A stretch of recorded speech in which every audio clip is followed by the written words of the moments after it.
और जो भी विद्यार्थी यदि किसी कारणवश अपने रिजल्ट से या अपने मार्क्स से संतुष्ट नहीं है, तो उस विषय के लिए 1 अप्रैल से 8 अप्रैल के बीच वे स्क्रूटनी के लिए आवेदन कर सकते हैं।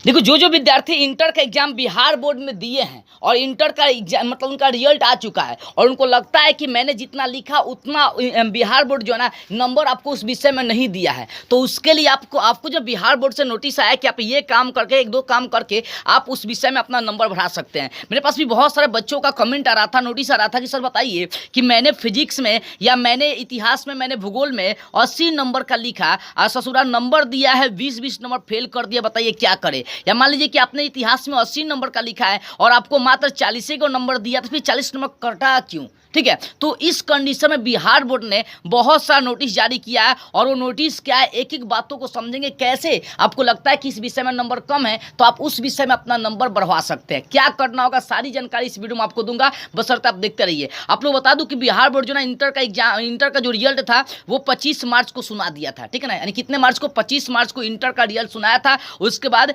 बच्चों का रिजल्ट आया तो रिजल्ट की लहर सब में जगी, लेकिन वो सारे बच्चे खुश थे जिनका रिजल्ट आ गया था अच्छा खासा, लेकिन वो सारे बच्चे नाखुश थे जिन्होंने पढ़ाई तो बहुत मेहनत से करी थी, ठीक है ना, अच्छे से पढ़ाई करी थी, लेकिन फिर भी उनका रिजल्ट बेहतर नहीं आया। ठीक है, वो सारे बच्चे अपने नंबर से असंतुष्ट थे, नाखुश थे। तो उन सारे बच्चों के लिए बिहार बोर्ड ने जो नियम जारी किया है वो उस आधार पर वो अपना फिर से कॉपी चेक करवा कर नंबर बढ़वा सकते हैं। उसके लिए क्या करना होगा क्या नहीं करना होगा सारी प्रक्रिया हम लोग जानेंगे। देखो यहाँ पर बिहार बोर्ड ने नोटिस जारी किया कि इंटर की कॉपियों की स्क्रूटनी के लिए कल से आवेदन। देखो स्क्रूटनी जिसको इंग्लिश में हम लोग रीचेक के नाम से जानते हैं, आपके पास यदि आपको लगता है कि किसी विषय में मेरा नंबर कम है तो आप अपने कॉपी को जो है ना रीचेक में डाल सकते हैं, मतलब स्क्रूटनी में डाल सकते हैं। अब ये स्क्रूटनी का डेट क्या है, टाइमिंग क्या है, कैसे आपको करना, सारी बातें बताऊंगा। इंटर वाले विद्यार्थी ध्यान से एक एक बातों को सुनो। देखो स्क्रूटनी मतलब होता है, रीचेक मतलब होता है, मान लीजिए कि आपने इतिहास में या मान लो कि आपने मैथ में या आपने मान लो कि बायोलॉजी में, मतलब मान लो किसी भी विषय में, ठीक है, मान लीजिए किसी भी विषय में आपने कंफर्म ठोक दिया कि मेरा इतना नंबर सही है, इतना नंबर से कम नहीं आएगा,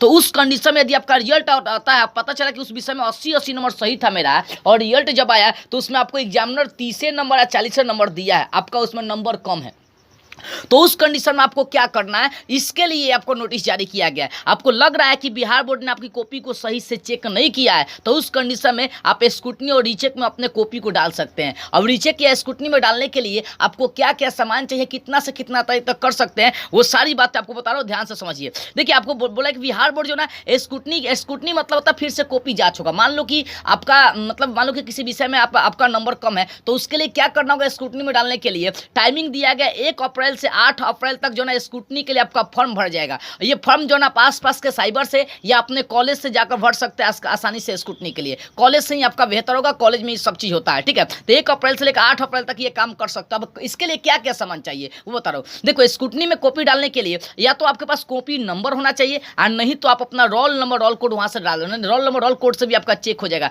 लेकिन बेहतर आपका कॉपी नंबर सही होगा। जिस विषय में आपको लगता है कि बिहार बोर्ड ने आपके कॉपी के साथ खिलवाड़ किया, आपके नंबर के साथ खिलवाड़ किया, उस विषय में आप अपने कॉपी को रीचेक में डलवा सकते हैं, यानी कॉपी को स्क्रूटनी में डलवा सकते हैं और अपना नंबर वहां से बढ़वा सकते हैं। ये एक तरह से चैलेंज कहलाता है कि आपने बिहार बोर्ड को ठोक दिया, चैलेंज दे दिया कि आपका जो एग्जामिनर था मेरा कॉपी सही से चेक नहीं किया, ठीक है ना। दूसरी बात आपको बता दूं कि इसके लिए आपको या तो कॉपी नंबर चाहिए, जिस विषय का आप रीचेक करवाना चाहते हैं उस विषय का आपके पास कॉपी नंबर हो। अगर कॉपी नंबर नहीं है तो कोई बात नहीं है, आपके पास रोल नंबर रोल कोड, आपके पास एडमिट कार्ड का ना उसका फोटो भेज दीजिएगा, लगा लीजिएगा डॉक्यूमेंट पर, तो वहां से आपका आसानी से हो जाएगा, ठीक है। ये जानकारी सभी बच्चों को मिले, इसके लिए आप इस वीडियो को सभी के पास शेयर कर दीजिए ताकि जिन जिन बच्चों का नंबर कम है उन सारे बच्चों के पास ये नोटिस जा सके और वो अपने रिजल्ट को बेहतर बना सके।